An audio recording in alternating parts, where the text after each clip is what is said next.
Hi, it's Dwyer. It is September 11th, 2023. Dwyercrime.blog, a free site. Also, always 1776.com, a free site. Let's talk about the Gilgo Beach murders, why I feel that the prosecution's going to have a hard time proving Rex Heuermann guilty unless there is a smoking gun that law enforcement has not disclosed. Let's talk about it. But first, remember, the opinion you should follow should be your own. Just consider this video to be a second opinion from a complete stranger online.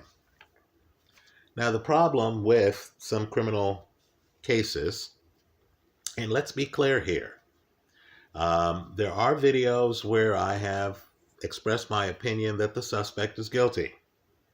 There are other videos where I've expressed my opinion that the prosecution doesn't have enough to convict. Right? In this case, I'm not even sure if Rex Heuermann is guilty. We'll talk about it. But the problem with these criminal cases is you'll hear things that sound conclusive on these law and crime court TV shows. Right now we're hearing the prosecution has DNA evidence. We're hearing that Rex had lunch. We'll call him Rex because I want to humanize him, because I want people to understand what's at stake here. You're innocent until proven guilty in the United States. They were accusing him of being a serial killer. Right? We need to give him the benefit of the doubt until the evidence proves otherwise, beyond a reasonable doubt. Right? So, just understand, we have heard through press reports that the prosecution has DNA evidence. Right? Let's talk about that DNA evidence. Now, understand, even though there are many dead bodies at Gilgo Beach, just understand that Rex right now is only forensically linked to 3 of them. Right? He has one here that was found on the burlap around victim Megan Waterman's body. Right? One here.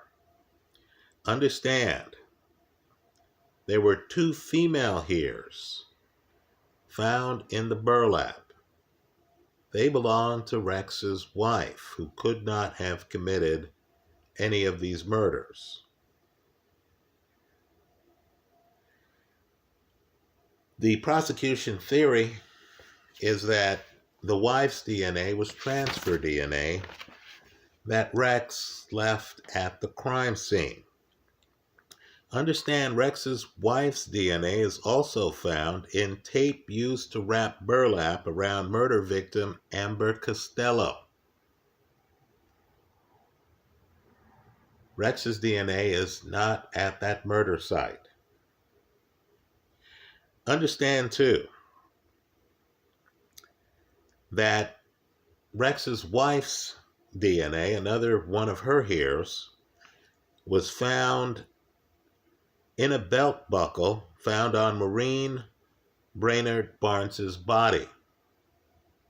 Here again, Rex's DNA is not at that murder site. Now here's the problem. The prosecution is going to have to get up in front of a jury. They're going to have to discuss the idea of transfer DNA. Right? They'll have to say to the jury, hey, Rex's wife's DNA is here. We haven't charged her with the crime because we believe her DNA was transferred here. Right? It was on the burlap. And that's how it ended up at this murder scene. Why can't the same be said for Rex? Why should a jury believe that only the wife's DNA is at the murder scene by chance, right? By transfer, and not Rex's DNA. Let me say, too, that there were kids living at Rex's house, right? People with kids understand that kids will grab things and take them outside the house. Everything's a toy.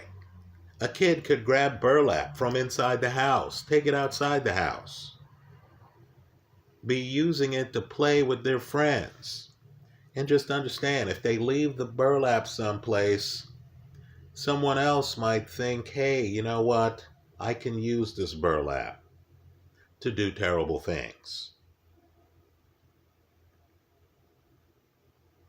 The concept of transfer DNA and the fact that Rex only has one here at one murder site,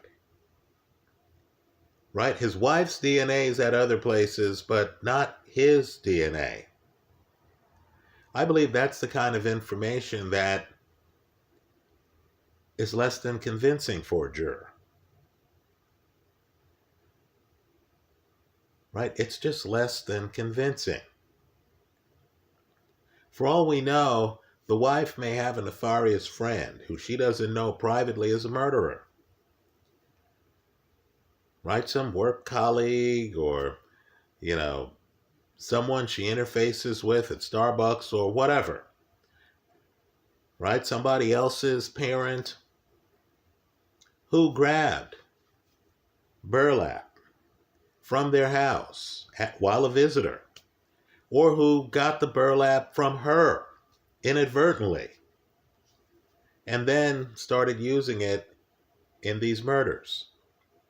There's a belt, by the way, that is on Maureen Brainerd Barnes's body. Now understand, Rex's initials are RH. The initials on this belt are WH or HM. The initials don't match Rex's initials. Some want to say, hey, well, WH could be a relative of Rex's. Does that sound like proof beyond a reasonable doubt to you? Especially when Rex's DNA is not at the Maureen Brainerd Barnes's murder site. Let's also talk about the big showing law enforcement made in showing up at Rex's house and in searching the house. Right? What I want people to do here is to just think about how preposterous that was. The last murder took place years ago. Years ago. What was supposed to be at the house to warrant the search? Understand, there's no witness that we know of who saw Rex at any of these murder sites. There's no witness that we know of who could say Rex was wearing certain clothing. Law enforcement was surprised to find the bodies on the beach. Right? Think about that. So what was supposed to be at Rex's house more than a decade after these murders that would warrant the public show of them going through the house and ransacking the house? Folks, that reeks of desperation. It's even worse than that. Police took out of the house some artwork that might have shown a bruised woman. Is that what they're going to have to rest their case on? The idea that Rex is supposed to be someone who likes to look at bruised women? We're hearing about internet searches, right? Where, the person is looking up battered women online. Right, folks? Let's live in the real world. Right? All I'm saying, and I'm not supporting anything, but all I'm saying is that that's all over the net. There are, and I'm guessing here, hundreds of thousands of visitors to sites that show bondage, discipline, etc. Hundreds of thousands. Right? There's a popular TV show, Billions. The DA's wife was a dominatrix. The DA used to visit dominatrixes. Doesn't make him a serial killer. Seems to me, if I were a juror, that the prosecution's real argument is he uses prostitutes, escorts. He looks at bondage and discipline videos. He's not like us. Find him guilty. I don't believe that comes close to proof beyond a reasonable doubt based on the facts of the murder that this guy is guilty. I recently watched a show, it's The Current 2020, where they interviewed a escort who says that she used to charge $1,000 a visit back then. She met Rex, public place, at a restaurant. Right? Public place. They start talking about true crime. Rex starts talking about Robert Hansen, a family man by day who, when his wife traveled, would go out and kill women. Then he would dump their bodies. Then he would go back to his regular life. The conversation spooked the escort. Then, of course, Rex started talking about the Gilgo Beach murders. Pointed out that he lived near Gilgo Beach. Right? That spooked the escort. She was terrified. She decided not to go further with him. She declined his invitation to have him drive them out to his house. Right? Understand. Rex would drive escorts to his house. Right? This is the guy who is leaving trails that could be followed. Right? This escort decided not to go with him. She's still alive. Right? Rex doesn't follow her home. Rex is not stalking her. There's nothing like that. Rex, who's 6'4", who stands out in a crowd, right? Who has his hair cut in some kind of 1960s type hairstyle. Right? Rex was not wearing a disguise. He's there as himself. This is not someone operating in the shadows. Right? Let's just say the upfront nature he exhibited with this escort, to me, is incongruous with the idea that he's a serial killer. They're going to have to show me far more than the fact that this guy used escorts. Right? Far more. Let me just say this too. This woman knew that Rex lived by Gilgo Beach, and they weren't close to Gilgo Beach. This is before he invites her in his car, right? She declines.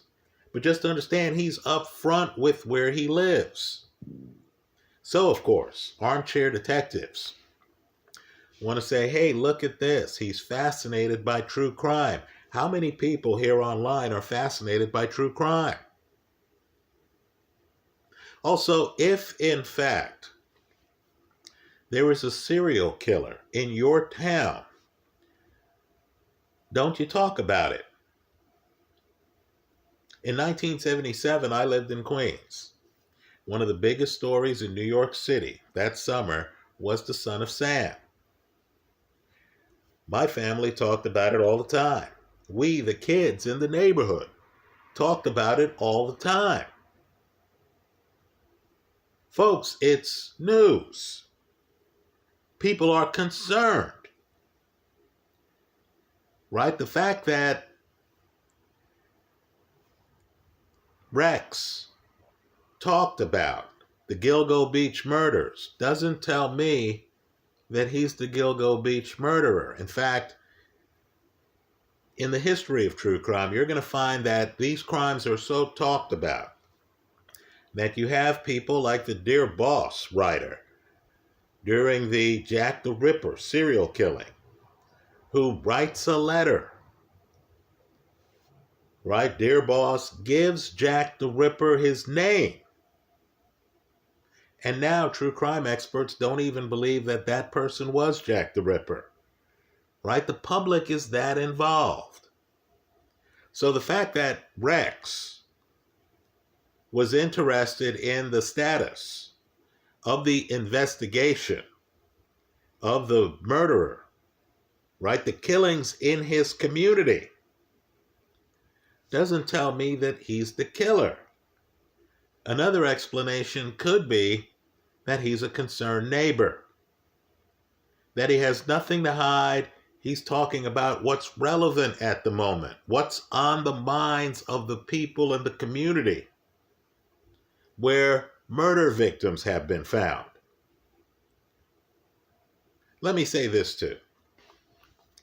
It doesn't take a genius to go through Manhattan, to go through New York City, and to think to themselves, wow, this city is crowded. Right, folks? New York City has more people than Los Angeles. It's the biggest city in the United States. Right? It not only has 2 baseball teams, 2 NBA teams, it has 2 football teams. So I am to believe that the cops have a burner phone that pinged off a cell tower in Manhattan. How many people could possibly have a burner phone in Manhattan that pings off a phone tower? I would say thousands. Okay. Law enforcement is hinting that a burner phone that pinged in Manhattan also pinged in Massapequa, where Rex lived. Right? My question is this. Is that burner phone directly related to any of these murders? The murders he's suspected of. Is it? Do we know that Rex himself bought the burner phone? Is there video of him buying the burner phone? Is there any witness who saw him buy that burner phone? Because it's my understanding that for each victim, a different burner phone was used.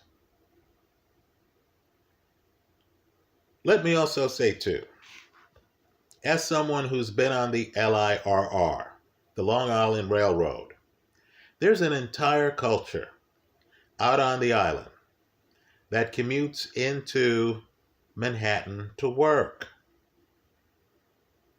Right? It's an entire culture. Right? You may have heard of the Hamptons.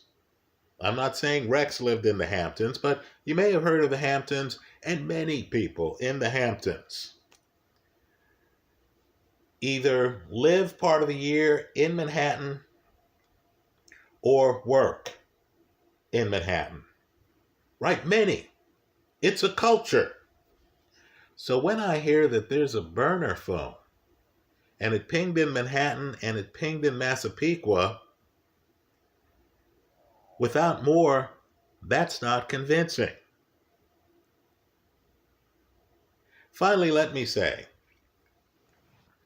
that in crimes where it's clear who the killer is, right? Ted Bundy, for example.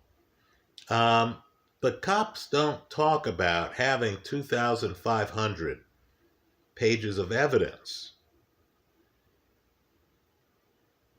right? What they talk about are the witnesses who saw him, the forensic evidence, the bite marks that match him, that are a signature, right? That's what they talk about.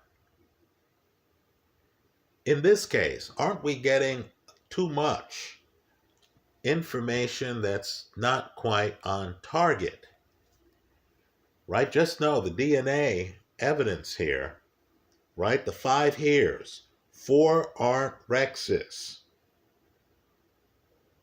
The 4 that belong to someone else, well, that's transfer DNA. Somehow Rex's isn't to be considered transfer DNA. Why not? How's the prosecution going to differentiate Rex from the others? Right? Let me say this too. On one of these TV shows, again, I think it was 2020 on ABC, they interview the boyfriend of one of the murder victims who ended up near Gilgo Beach. Right? And of course, the way they identified her body was by the titanium in her jaw that was needed because her boyfriend, the person being interviewed on the show, hit her, broke her jaw. Now, I don't know about you, but if I'm a juror and this guy takes the stand, I'm not sure I'm going to believe anything he has to say. It's even worse than that. Understand, with these killings, we don't quite have an accurate timeline, right? The woman who had the titanium put in her jaw, right? Her driver can't find her the night she goes missing. Her actual date of death, no one knows. Her body is found later by cadaver dogs. So we simply don't know whether she was able to call someone later, whether someone could have come out to Long Island the next day or the day after. Right? We just don't know the details.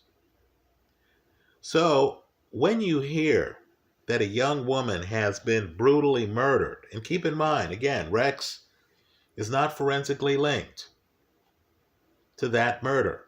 But when you hear that a young woman who's a victim of savage domestic violence, right, has titanium in her jaw because her boyfriend beat her, right, just understand that the fact that she has gone missing, to me, would make the boyfriend a suspect. So when on the show they say, well, the boyfriend has an alibi for that night, that's not enough for me. Because I don't know which night this missing woman was murdered. Right? A neighbor could have taken her in. Right? Could have seen a woman who looks distraught. Someone could have taken her in. She could have slept on the beach. I've slept on beaches in the past. She could have slept on the beach and then found a way to make a phone call from a payphone, have a friend pick her up, but then that friend decides, hey, no one knows we're out here. Her and I have had a volatile relationship. The guy lost his temper in the past. The guy might lose his temper in the present. Right? My point to you is there are going to be jurors like me there hearing these shady characters and thinking, wow, why should I trust this guy who broke his girlfriend's jaw in this context?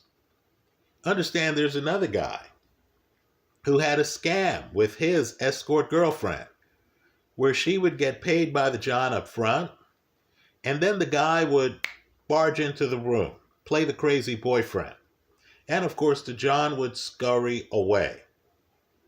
Now, this guy's very important because this guy supposedly, when he barged in the room and plays the crazy boyfriend, sees a 6'4" guy leave, a guy about Rex's height, and hop in an Avalanche-style car, similar to the Avalanche-style car that Rex drove. Right? So we're to believe that this boyfriend, who's actively involved in defrauding Johns, is credible.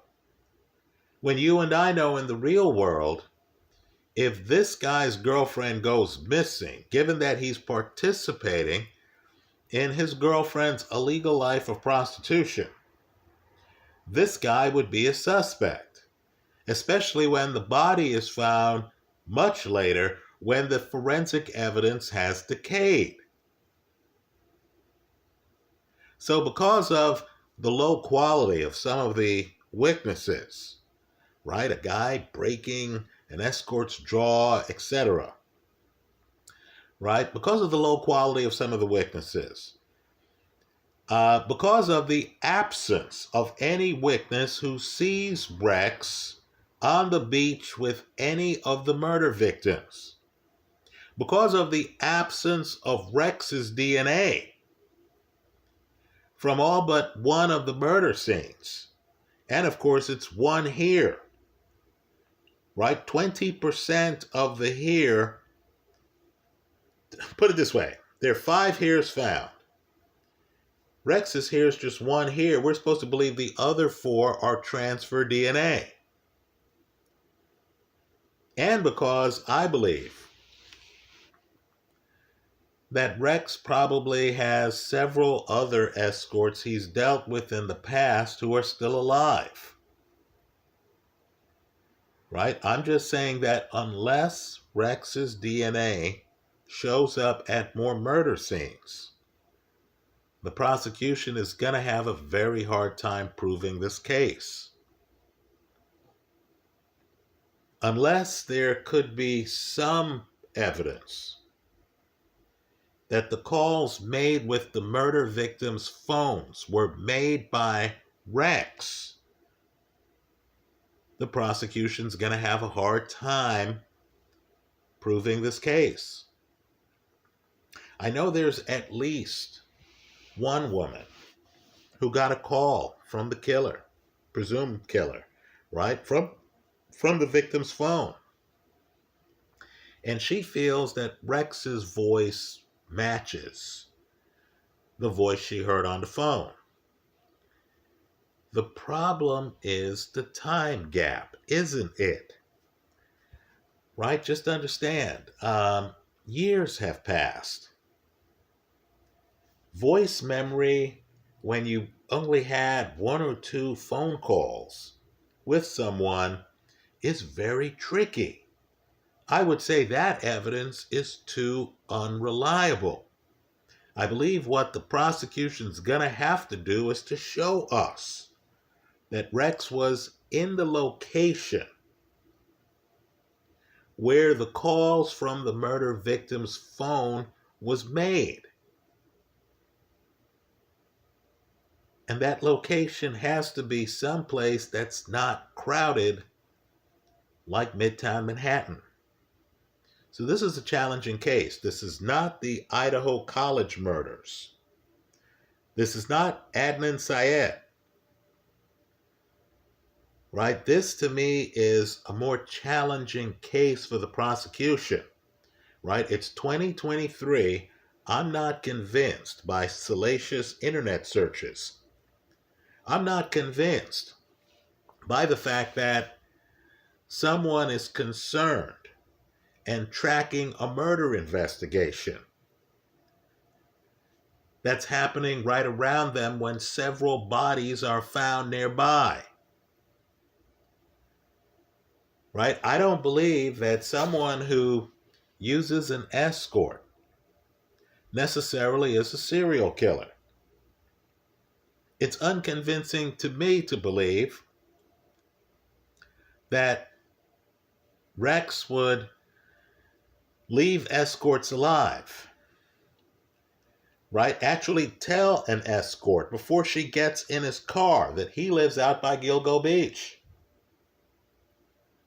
Right? I find it hard to believe that Rex, who meets an escort in a public place, and understand Rex is someone who made videos for work, right? No disguise. I have a hard time believing that that guy is out killing women, right? Let's just say it's a long road to travel from meeting escorts to being a serial killer. Can the prosecution travel that road? Not on the evidence I've heard. Right? They're going to need more than one here at one crime scene and some theory, because that's what it is, a theory of transfer DNA. They're going to need more than some boyfriend who admits to defrauding the John, saying that he saw John about the size of Rex hop in a car. That's a Chevy Avalanche, right? So now this boyfriend guy's a car expert, right? They're going to need something. We'll learn more when Rex's DNA is fully processed. If there aren't other murder victims, right? If his DNA is not in more places than it should be, the prosecution's going to face a big challenge in this case. That's how I see it. Let me hear from you. I know this is not the way the case is being reported. You tell me the smoking gun I've missed.